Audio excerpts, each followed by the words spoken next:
নমস্কার, 99 নিউজ বাংলার পক্ষ থেকে আপনাদের সকলকে জানাই শুভ পঞ্চমী সন্ধ্যায় আমরা শহর জুড়ে বেরিয়ে পড়েছি পুজো পরিক্রমায়। ইতিমধ্যে আমরা এসে পৌঁছেছি বুদ্ধবিহার সর্বজনীন দুর্গাপুজো কমিটির পুজো মণ্ডপে। তাদের এই বছরের থিম আমি সেই মেয়ে। প্রত্যেক বছরই নতুনত্ব থিমের চমক দেয় তারা। এবছর মণ্ডপে রয়েছে বিশেষ চমক।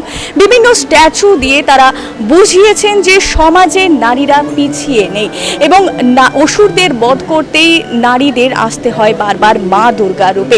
সে বার্তাকেই তুলে ধরেছে এবছর বুদ্ধবিহার সর্বজনীন দুর্গাপুজো কমিটি এবং মণ্ডপের সাথে মানানসই রয়েছে তাদের প্রতিমা এবং আলোকসজ্জা। আমরা দেখে নেব তাদের মণ্ডপসজ্জা।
চলুন আমরা কথা বলে নিয়ে এখন দর্শনার্থীর সঙ্গে তাদের ঠিক কিরকম লাগছে এই মণ্ডপ। এবছর বুদ্ধবিহারের এই থিম, তো এইটা ঠিক কেমন লাগছে?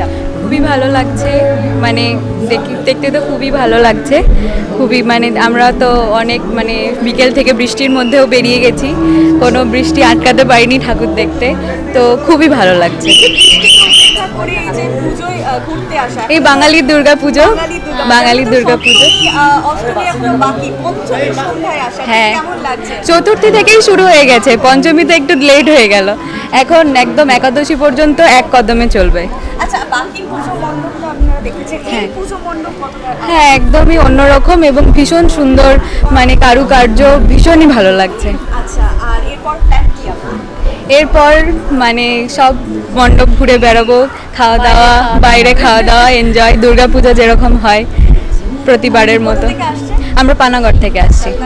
একদমই যেমনটা জানাচ্ছেন দর্শনার্থীরা, খুবই ভালো লাগছে তাদের এই মণ্ডপ, একদমই আলাদা রকমভাবে সেজে উঠেছে আমি সেই মেয়ে, এই বার্তাকে সামনে রেখেই তাদের এই মণ্ডপ সজ্জা।